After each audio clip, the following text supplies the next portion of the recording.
So what we are talking about today is job descriptions. And before we get there, I'm just going to remind everybody how you get to the job descriptions. So right here through the navigation on the left-hand side of your screen, if you click the organization charts, you'll see your organization charts. When you select a box from the chart, so any position, you're then taken to the job description. So this is a list of processes, basically, that are from the 4 functions list. So how the job descriptions are created in general is from the 4 functions list, there's your list of processes, and we assign these processes to boxes on the chart, to positions. And that creates what we call a job description. So first I'm going to just talk about technically how to build the job descriptions, how to use all the tools on that page, and then we're going to discuss how to use job descriptions, how to use them as a management tool, how to get the most out of them inside of TouchStone and outside of TouchStone. So I'm going to add a box to the chart here. I'm going to go add position and type in the name of the position. And then I tell TouchStone which box it goes under on the organization chart. So then I just hit save, and now I've added this new box. When I select this box, it then takes me to the job description.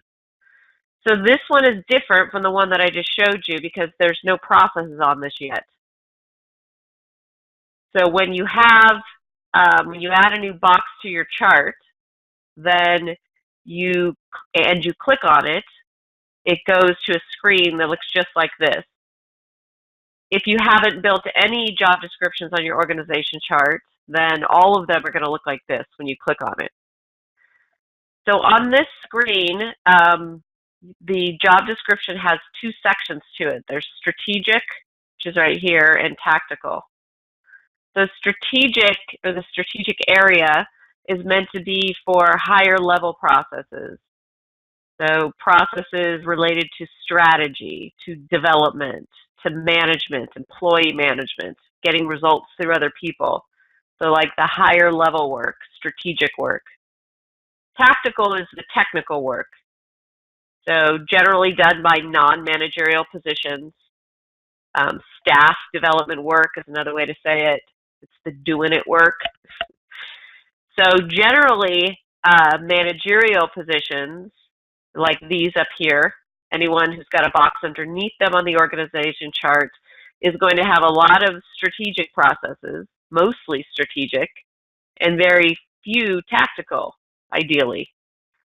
A tactical position, like this one here, will have mostly all tactical processes and maybe one strategic process. So time management, it's kind of a judgment call, but you could consider that to be high level, kind of strategy development. So it could be up here in strategic. But generally speaking, a tactical position doesn't manage anyone else, is going to have mostly tactical processes, if not all tactical. As opposed to a managerial position like this one, who will have mostly managerial processes and very few tactical. So having said this, it's really up to you how you want to use these 2 categories. Oh, position wrong. This is how we define it.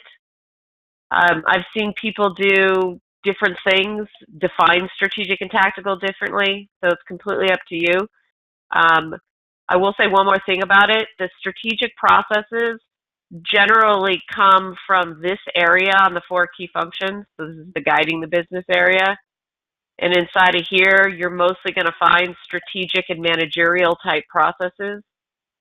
So most of these processes, if not all of them, would be on the strategic section of whoever's job description or whoever's position is responsible for them.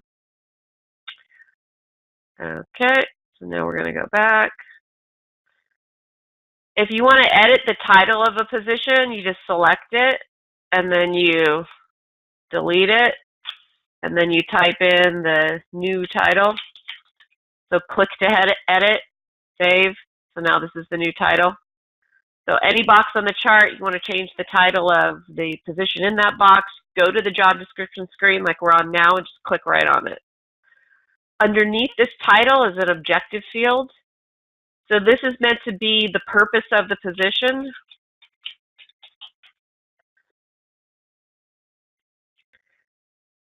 I've also seen this put in with like the top 3 objectives. This is kind of a trend that I see a lot nowadays where you're defining what are the 3 main goals of this position, of a person's position, and then you list those out and you can put them in the objective field here. So this is the purpose, the reason this position exists. I've also seen people put in job qualifications into this field. So sometimes in job descriptions, if you've had those before you started in TouchStone, they have sections in them that are like job requirements or qualities, actual physical requirements, and that we don't, on the job description, we don't list those things per se like that. So if you want those job qualifications and requirements, you could create a process called job qualifications and requirements for sales, and then inside of that process, you could cut and paste all that into the document tool. So that would be one way to have it. Or you could put it in this objective field as well. That's another way to use it. The reason we don't really have job qualifications and requirements like must have a bachelor's degree and all that kind of stuff is that it's not really used day to day. It's not practical. It's just used for recruiting and hiring. So it doesn't really need to be in front of the employee all the time like the processes should be, like the work that they do all the time should be. So right here at the top of the screen, you see this button here called Add Existing Process. This is how you add processes from the 4 functions list here to this position. There is another way to add processes, and that's by using this toolbar item. So we're going to go over both ways. If I've built, or if you've built your 4 functions list over here, and what I mean is if you've listed out all the processes, then you can use this toolbar item quite easily to build the job descriptions because you're going to look over at the 4 functions list and just choose the processes that each position is responsible for. So when I click this Add Existing Process, the first thing it's asking me is what type of work it is, so what section you want it in. So if this was a managerial position, I'd probably start with strategic, and then I'd go down to sub-functions. And now we're looking at all my sub-functions that are on the 4 functions list. And you'll see your sub-functions here. So again, if this was a managerial position, I'd probably go right to employee management, and then I'd see all the managerial processes that I have listed here in employee management. So I would click the processes that this position is responsible for, and if you hold your control key down, you can take more than one at a time. I can even skip them like this. And when I'm happy with the ones I've selected, I hit save, and then TouchStone links all these to this job description. So then I would probably go back again, add existing process, choose strategic or tactical. If I was done with the strategic processes, then I would choose tactical, and then I hit the drop down again. Now you don't necessarily have to go through every single sub-function here in all the processes. I don't really have to do that per se, because if this is a sales position or this is a finance position, then I probably would just go right to the sub-function that would be related to this position. So I choose finance here, and then I'd select the processes again, and then I hit save. So now these are all linked. So you can easily go through every sub-function if you want to and just look. Like I could look at human resources, glance through these. Is there anything this position does? If the answer is no, then I can go back here. Then I go to sales and I look through these. If nothing, then I hit the drop down, I go here. So you can do that. It doesn't take that much time. I mean, it's just a matter of minutes going through and looking at every single one. But you could, most likely you're going to know the subfunction that where the processes exist that this position is related to. So we're basically scouring through the 4 functions list here and then linking the processes that the position needs. Now, there might be processes that are the accountability of multiple positions. And if that's the case, then you just link it to multiple positions. So somebody's asking a question, specifically it is, can you link a process to more than one position? So the answer to that is yes, and you should if it's the accountability of more than one position. So the managerial work, for example, all of these positions are high-level managers, all of them. So all the processes in guiding the business under employee management are the accountability of all of those people. They all do performance reviews. They all give interviews. They all deal with discipline things. Whatever it is, then that one process is linked to those multiple positions. Someone's asking a question about the dashboard. So I'm going to answer this question now just because I think it's relevant to what we're talking about.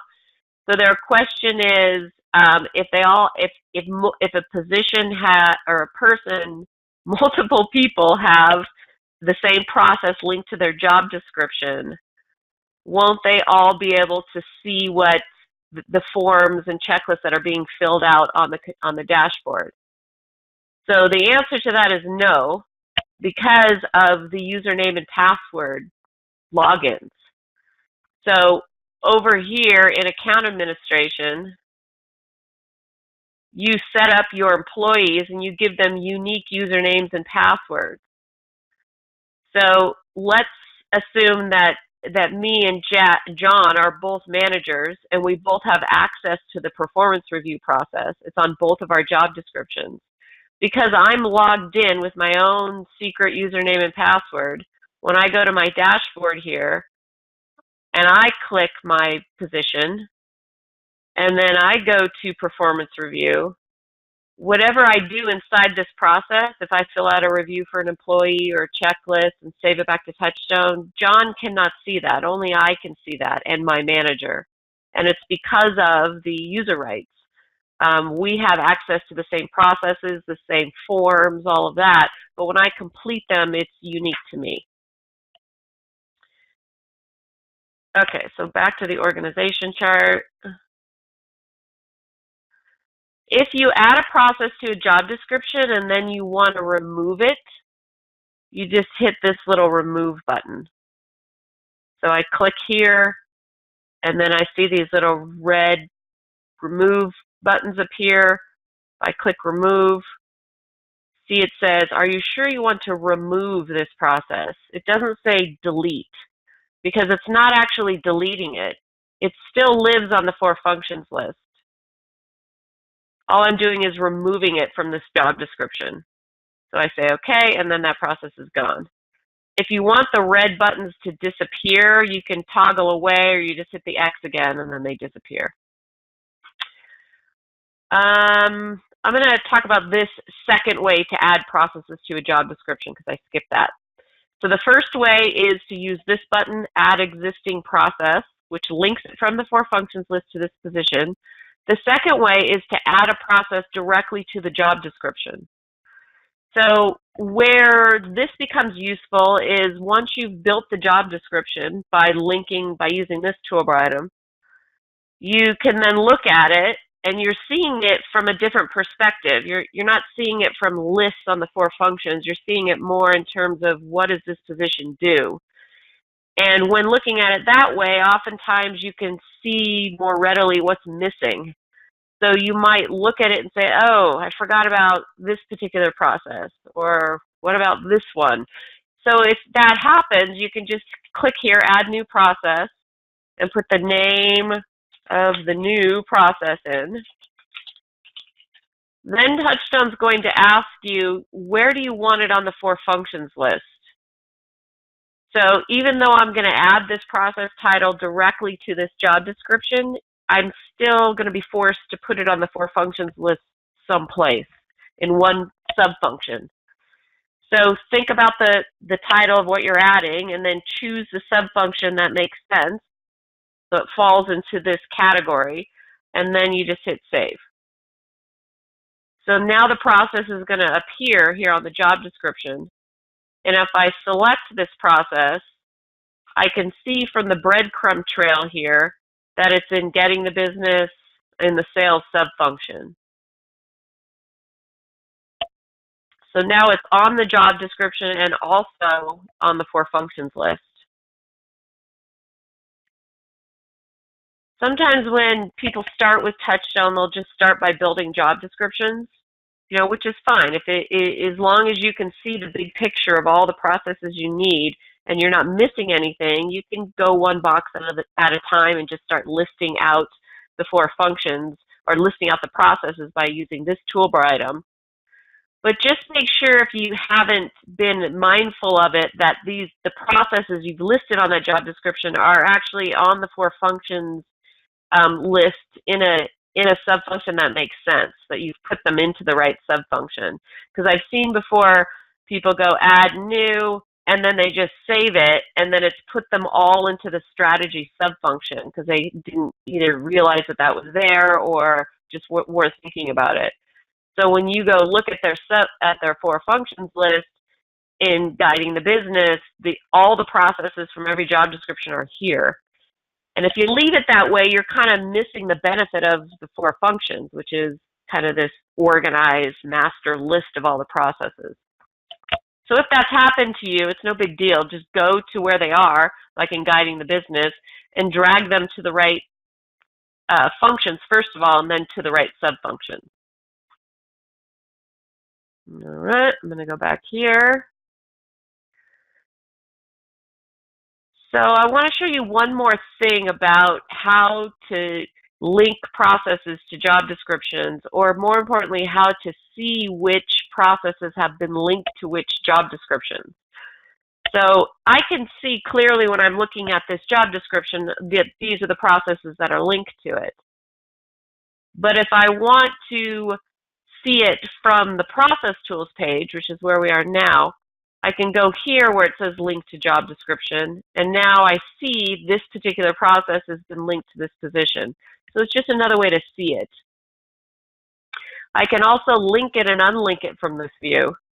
So if I click this, it's just going to remove it, which it did, and now this isn't orange anymore. And if I hit cancel here and then I hit the back button, then that process is not on this job description anymore. It's still on the for functions list, wherever I put it there, but it's not on this job description anymore. Let's go to another example. So we're on the process tools page for this one-on-one meeting. If I go link to job description, the first thing I see is all the job descriptions that this process has been linked to. So there's 3. And here again, I can link it and unlink it from this view as well. So once your job descriptions are built, so you've put in an effort to link all the processes to every position on the org chart that is accountable for them, there's a good kind of test to do, or an audit to do. It's not really a test, it's more of an audit. So what you'll do is you'll start with one of the 4 functions, just go one at a time, click that function, go to the first process on the first subfunction, click it. First, make sure it's got a good title, that you like it, and that it has an objective. So that's the first thing to look for. Sometimes when you're putting in your process titles, you haven't filled in the objectives. And so it doesn't appear on the job description, and this field is blank. It just says objective in it. So you just click right on it and define it. The reason why that's important is it kind of gives you the scope of the process, tells you what the purpose of it is. If someone else has been entering processes and they're looking at yours and you're looking at theirs, sometimes you may think, well, what do they mean by that? So, or you may forget what you meant by that process title. So as long as you're defining them, then that gives you kind of a head start when you go to document them, and it makes it super clear. So the first thing you're looking for, make sure the objective field's there. The second thing you'll do is go link to job description, and just make sure it's on all the right job descriptions. Just glance through. This one's not on any. So if it's not on any, it means that you missed it when you went to add them. So choose the positions that it should be linked to, or just verify that it's on the right ones. Usually it is, so you just take a second. You're just like, yep, that's right, and then cancel. Then hit the browser's back button, and then go to the next one. Make sure it has an objective, which it does. Go link to job description. Yep, that's on the right positions. Close out, hit the back button. So as I'm doing this, I know it's going kind of fast, but I want to show you that it's fast. Make sure there's the objective, yes. Go link to job description. Okay, that's right. Close, back. So it's like 30 seconds of process. Until you find a problem, then you may have to spend another 30 seconds fixing it. But what this will do is it helps you audit your processes. There's the process. It's valid. It's good. It's got an objective. It's on the right job descriptions. Go to the next one. Okay. I'm going to go back here now. The job description also has the export arrow, which you see all throughout TouchStone. But right here, if I click on it, I can print this job description. I can export it to Word. So that'll launch Word and then send the job description in an editable format to Word. I can print it as a PDF, which is the best kind of look and feel for printing if you're actually going to print it. If you export it to Word and then you change something, just always remember that that change isn't happening in TouchStone. It's a copy of this in Word. It's not in TouchStone. So don't make edits in Word and then expect that they're going to be in TouchStone, because it doesn't work that way. You can email it right here. You can also print the operating manual for the position or export it to Word right here. So what this does is it will print the job description, which is like a table of contents for what you would call an operating manual for that position. So it's going to print that kind of like a cover sheet. It's opening now, and you'll be able to see it. There. We leave a lot of blank spaces just for the page breaks. So if you actually wanted this to be, an external manual, you could put your logo right here if you wanted to. So here's the job description. It's going to list it out like a table of contents for the operating manual. And then it's going to give you every process, all the tools inside of every process. So this is the check deposits work plan, and it just makes its way through, and it copies everything, each of the tools inside of each of these processes. Now it's not going to print videos, because you can't print videos. It'll put a space holder for them. And it won't print uploaded files, because it doesn't know how to launch every piece of software and every uploaded file and then merge it into the Word document. I wish that existed, but it just doesn't. But it will create a placeholder for those uploaded files. So whoever's looking at that manual will see, that this is a file that's part of this process. So this is kind of a cool feature if you need an external manual for whatever reason. If you have people who are never going to access the internet working for you, and you want them to drive around with it in their truck or whatever the situation is, you can export the manual. Having said that, TouchStone is in a paperless environment. It's in the cloud. It's on the web.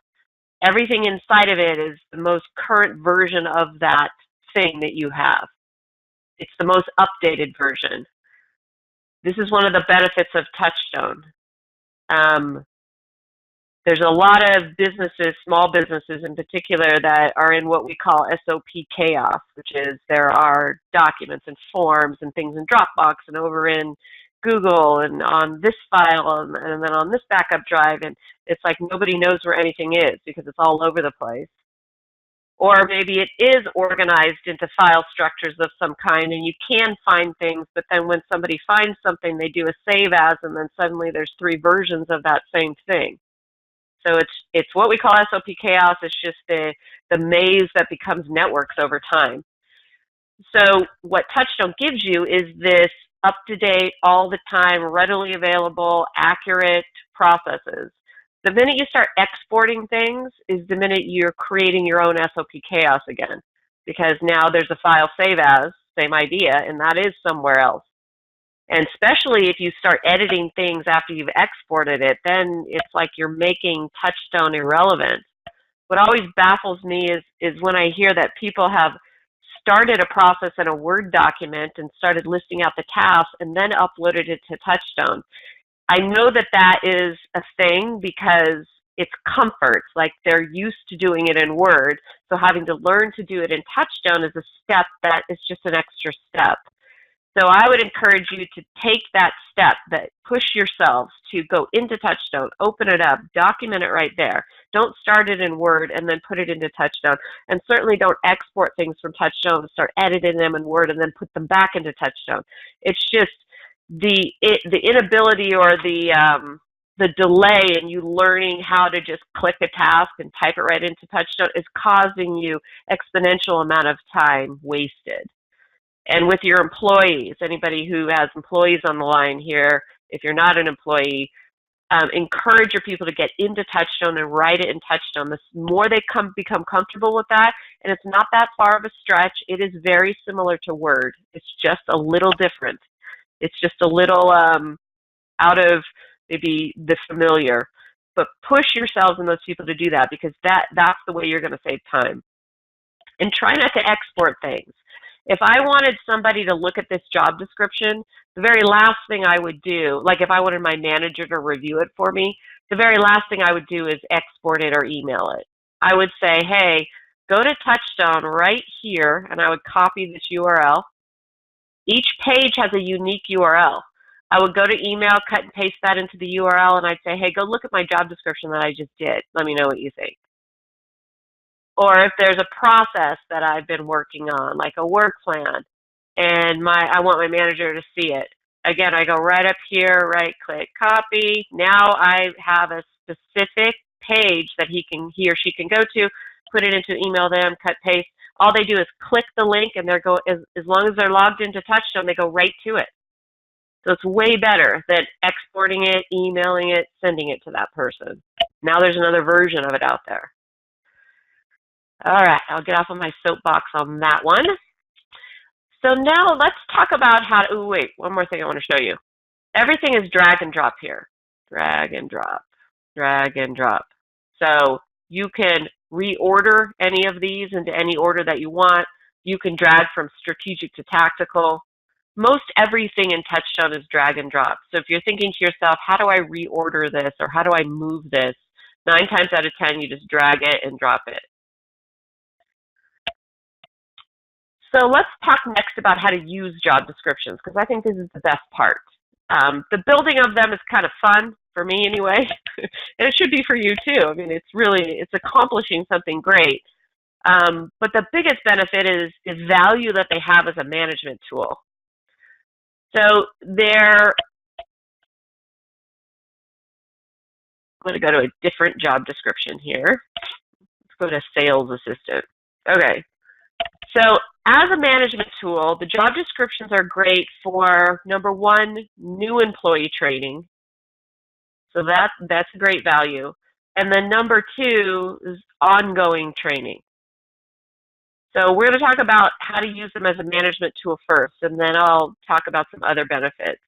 So as a management tool, 2 things, critical to management and really beneficial for the job descriptions in TouchStone is number one, new employee training, and then number 2, ongoing training. Let's talk about new employee training first. So this job description is a checklist of what this new employee that I've just hired as a sales assistant needs to be trained in. So it's as simple as that. This is a comprehensive checklist of what they need to be trained in. So let's imagine you never get to document all the processes, that all you have is this job description, and none of these are complete. It's just a list of processes. I would suggest that is a still a really beneficial thing because I've got a clear, succinct list of what this person needs to learn to do. And even if I have to have them look over my shoulder for 6 months to learn it all, at least I've got this basic checklist of what they need to be trained in.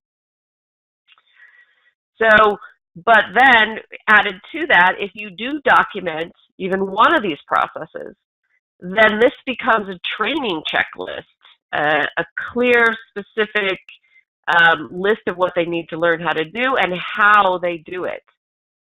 How they do it is the key. So here on the dashboard, you can even check off when the employee is being trained. So it is literally a checklist. So if we go down here to Sam under Sales Assistant, now I'm his manager, so these are all the things that he needs to learn how to do. These are all the processes from his job description that we were just looking at. I could go and put these in order of priority. I can create groups out of them, and when I go to them, I can train him in the sales to do checklist, and then I flip this flag or even flip this button which says train all, and that puts a check mark next to the process, which is an indication to him and to me that he's been trained in it. I can even go down into these processes and click them as I'm training him and even make notes. So there's a training notes field right here. So I can make notes about how long it took him to learn this, what more he has to do, and then when I save it, it's saving that back to TouchStone. So you can use the functionality on the dashboard here to literally check off that the employee's been trained in those processes. So new employee training, it's fantastic. You can even take it one step further. And any of you who are managers, and particularly if you're the owners of this business, this is paramount to being able to stay profitable when you're growing. So let's imagine each of these processes has been documented. And I, as the manager, have gone through and analyzed it to the point where I could say to myself, to teach someone how to clock their hours, it's going to take about 2 hours. I'm going to spend an hour reviewing the process with them, going over the work plans, having them watch the videos, having them study it. Then I'm going to have them look over my shoulder for an hour while I do it over and over again. Then I'm going to have them practice it, and then they should know it in 2 hours. Okay, so this one's 2 hours. Now, sales follow-up, a little bit longer, a little bit more complicated process, but I'm going to say, based on what I trained a person the last time and what I think common sense is, I'm going to say it's going to take about maybe 5 hours to train someone how to do this. So again, I'm thinking to myself, they need to study the work plans, they're going to watch the videos, listen to audio files, they're going to memorize scripts, they have to know the CRM so they can add in their notes. So I'm adding up all this, and I'm going to say then they're going to watch so-and-so do it for 3 hours tomorrow. As they make their follow-up calls, they're going to listen, and then they're going to practice. It should take them about 5 hours. So you go through and do timing like this for every one of these processes. Then I'm going to know, if when I add it all up, what the total time to train this employee is going to be. And then if I take that time and I times it by what I'm paying them, and then I add the management to it, because that's important, right? Because the manager's the teacher. They're going to have to be there a certain amount of the time. And then I add up all those numbers, then I'm going to roughly know what it's going to cost me to hire a new sales assistant, which is a magical thing to know because it helps you to prepare. It helps you to have confidence when you've got a crappy employee and you need to get rid of them, but you're worried that, once they're gone, then, who's going to do the work and I got to hire someone new. Well, now I've got, that power. I've got that knowledge that I'm going to have to spend $10,000 to hire a new sales assistant and fully train them. And it's money I'm going to have to spend. It's better to know it than not know it, right? Also, if I hire the sales assistant and we get into process 1, 2, and 3 here, and they're just taking 5 times as long. It took them 10 hours to learn how to clock the hours, and they're still making mistakes. I can cut my losses before I'm knee-deep in trying to get this employee to learn it. So that's also another benefit. So new employee training, great for the job description. Now ongoing training. So how to use the job description as a manager ongoing is an important thing to know because it can become one of your biggest assets. So the number one thing that you need to rule you need to follow is stop answering all the questions. When your employees come to you with, what about this? And then how about this? And, oh, I did this yesterday, and then I had this problem. If you know it's in the process in TouchStone, if they're talking about not just a one-off thing, but really something about sales follow-up, and you know there's a process on their job description called sales follow-up, and you should know that, then tell them first, go to TouchStone, look at that process, and see if you can answer the question for yourself. And listen, if you can't, then come back to me and let's add it to the process. So this is the way that you really innovate and develop this position, that person, and your documentation. Because I'm not just stomping out fires and answering questions all day long. I'm taking a few extra minutes, and it's not that much more time, and I'm really putting a solution in place so that the next day another employee doesn't come and ask me the same thing. Or 6 months from now, that same employee doesn't come to me and ask me the same thing. Because that is taking that repeat and interruption and lack of learning is costing you way more money than it's going to cost you to take a deep breath and say, go to TouchStone and look at it. Let's look at it together. So that's the number one thing. Stop being the answer man. Make your employees responsible for their own job, their own content, their own information, their own knowledge. And if it's not in the process, then add it. So also make them responsible to make things better, to innovate, to develop the processes. Another way to use the job description as a management tool is for corrections. So let's say I have this employee, Bob, and I've been looking at, he's been clocking his hours wrong in for the last week. And his sales follow-up is, I've just been looking at his appointments and he's not hitting all his follow-up appointments. I would sit down with him in a meeting in front of TouchStone and I would say, okay, Bob, last week you had 3 clocking errors and the impact it has is this.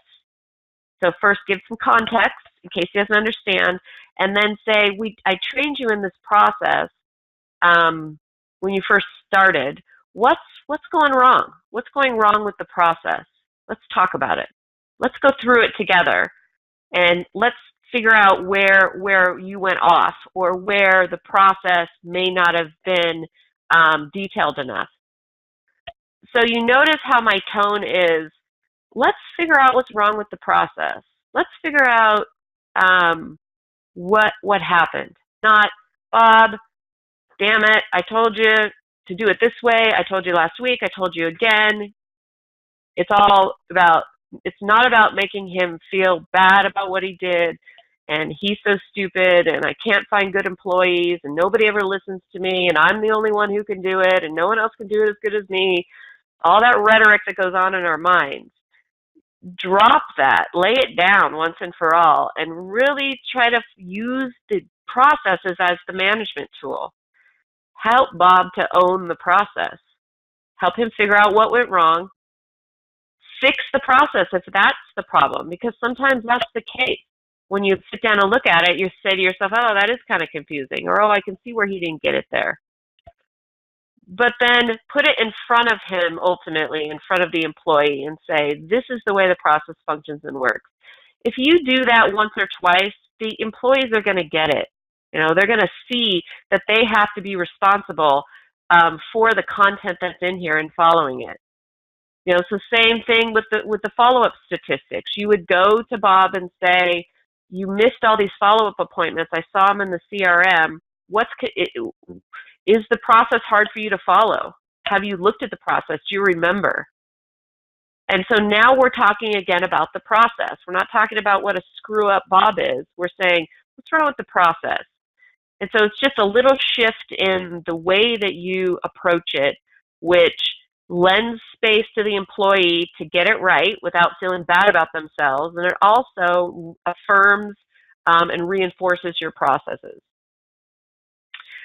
So there's a process in the systems library over here in the process library inside of guiding the business.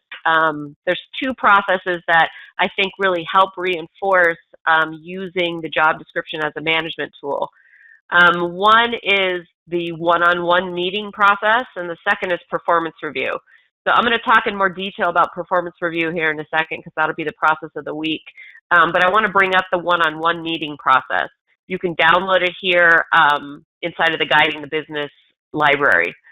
So what the one-on-one meeting process is it's a process where you as a manager sits down with each of your employees one-on-one and talks to them about how's the job going. So this could be once a week, it could be once a month, it could be once a quarter. I wouldn't recommend less than once a quarter. I think once a quarter is even too far. I think once a month is probably the most amount of time you should go. So once a week is even better, even if it's for 45 minutes.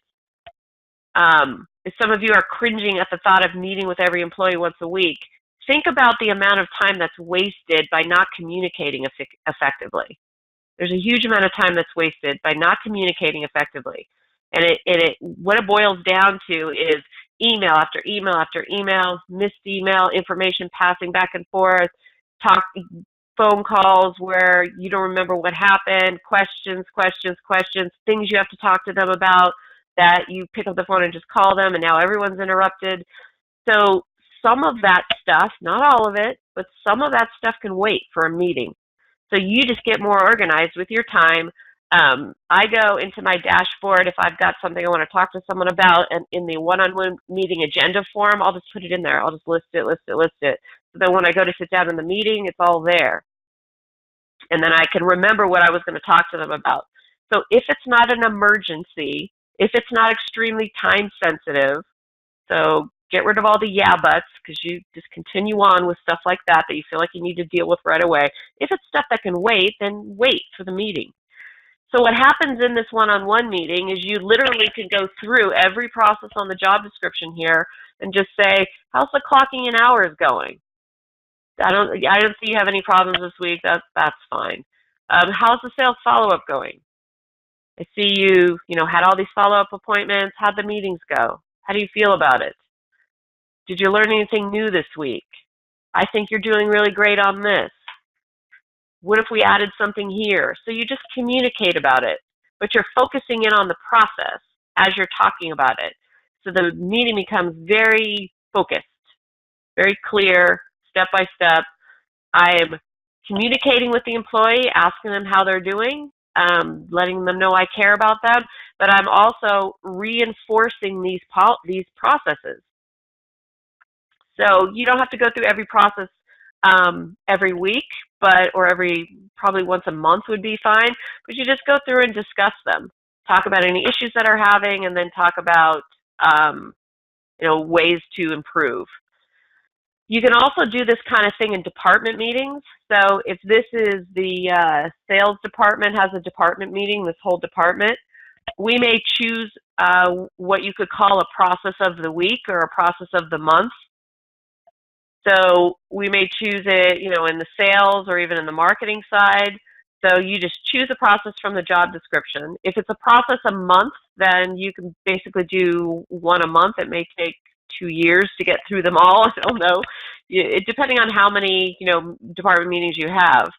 But you would just say to these salespeople, we're going to make the sales follow-up the process of the month this month. So what I want everyone to do is pay attention to your sales follow-up, look at the documentation, and everyone come back to me in the next meeting with some suggestions on how you can make it better, how to improve the script. So then we get back to that next meeting, and you spend maybe 10 minutes of the meeting. It doesn't have to be that big of a time period, and you go through the work plans. So you go to the process, have it open in the dashboard, look at the work plans, and just read through it and say, what do y'all think of this? Does it still work this way? Is this still a good way to do it? Does anyone have anything to add here? Let's talk about the script. What about the flow of this script? Are people still doing it like this? Has anyone found any way for it to be better? So you're innovating the process in a way by talking about it. You're focusing the salespeople in on the process. And then you're making it kind of like, a game where whoever brings a good suggestion gets a pat on the back. Like, good suggestion. And then the culture kind of becomes one of focus, process, and innovation, where they all feel what a good thing it is to bring a good suggestion or to bring a question. And then suddenly those who aren't focused on the processes and haven't seemed to care about them are sucked into this new culture because it becomes the way. So process of the week within a department also works for that. Also remember to encourage your employees to use TouchStone and the job descriptions to reference what they need to know how to do. That's just paramount, I think. It's just one of the most important things. I know I mentioned that prior in new employee training, but just make sure you concentrate on that. If you're going to go through all this time and effort to document processes, you've got to use them. You got to make them a part of what you do. And it's so hugely beneficial to use them. So reference TouchStone. Get the employees in there. Have them look at the documentation. Have them follow it. So let's talk about the process of the week. I chose performance review just because it kind of dovetails with this whole job descriptions as a management tool idea. So here's the one-on-one meeting process, by the way. This is also in the library. So right here, add from process library. We're in guiding the business right here. So this is the one-on-one meeting. It just simply has a work plan in it with like the step-by-step. This is not a complicated thing. You book the meetings, you create an agenda, and you have the meetings. There's an agenda form right here. This is in the custom form tool. I love this one. It works really well inside of the dashboard. You can even log in with your phone, which I do, and then fill out the agenda form and then save it. And then before the meeting, you just save it. You can print it if you want to, or you can just have it open as you're sitting talking in the meeting.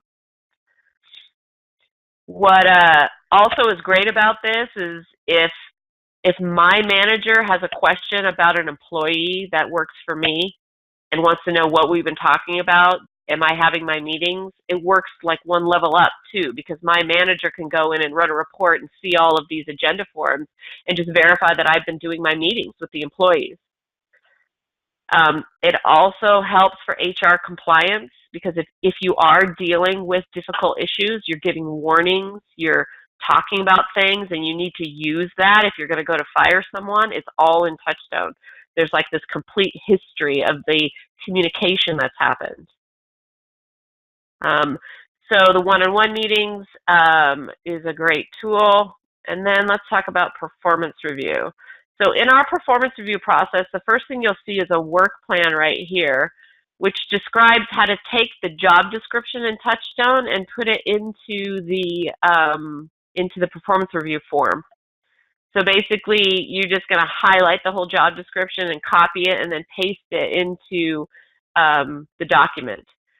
So we give different formats for the performance review. It's an uploaded file right here. It's also in the document tool right here. So it's the same thing, it's just a different template. And then we have it in the custom form also. So in any of the library processes, when you see an uploaded file, a document, and a custom form, it's not meant to confuse you, it's just giving you options. So you can have it be in a Word document if you want, you can have it be just in the document tool, you can have it a custom form. So choose the format you like and then just delete the rest of them that you're not going to use. So I'm going to use this one for the example. So this is the template. It's got this rating system, which is pretty common. Then all we've done is taken the processes from the job description and cut and pasted them into here. The request for information, referral process, contracts and proposals. And then I'm just giving it a rating, 1 through 5, and then writing comments. So the performance review is the job description. So this is another reason why it's such a great management tool. It is the job description. That's the performance review. I'm literally giving the employee a rating on each of the processes. Now, there are other sections like down here, some kind of subjective things on, attitude, initiative. This form's kind of short, but the uploaded file's got, other categories like goals for this year and stuff like that. So there are other pieces to it, but this is the heart of it right here, a rating on each of the processes. Now imagine I hired a new employee. I know it's going to cost me 10 grand in a month to train them. I take them through the new employee training, checking them off as they're trained in each of the processes. I can even give them a test that could get built in the custom form tool to make sure that they've learned it. I'm meeting with them. They're fully trained. Now I'm meeting with them once a week, just for a half an hour. I'm sitting down with a one-on-one meeting agenda, and I'm talking about how are the requests for information going? How's the referral process? I noticed you got 2 referrals last month. That's awesome. How's this? How's that? We're talking about each of the processes all the time. If there's a problem, I say, you had an issue with one of your proposals last week. I was looking at it. You made this and this mistake. Let's look at the process again together and talk about, where it could be better or where you went wrong. So we're discussing, a whole year goes by. I get to their hire date, and I'm going to give them a performance review. I sit down with this performance review form. I have all the processes. It's going to take me about 15 minutes to fill this out at the most, and literally it does, because I've been sitting with Bob once a week for a year. I thoroughly trained him in his job description. We've been talking about it and referencing it for an entire year. I know exactly how he's doing with each of these processes. I know it off the top of my head because we've been talking about it so much. So this is a beautiful thing for any of you who have done performance reviews in the past, because the thing that's the worst about them is when you have to try to make it up because you got 10 employees. And you can remember the bad stuff pretty easily, but the other stuff, it's hard to remember it all. Sometimes you have to make it up. And the absolute worst thing, and I've been in this situation, is when you write a comment and then the employee asks you and you don't really know because you kind of made up that comment or it was so general. You can't specifically say. So having used the job description all year long, having talked about it, focused in on it with the employees, the performance review is just a no-brainer. It's like it's super easy. And the best part about it is the employee isn't surprised by a single thing because you've already been talking to them. Like Bob already knows that his follow-up rate is not good, and we're already focusing on how to fix it. So he's not surprised when he gets here and that's a comment and his rating's a little low. So think about, what your version of performance review is. If you have a form already that you really like, consider just adding this piece to it where you can put the processes from the job description.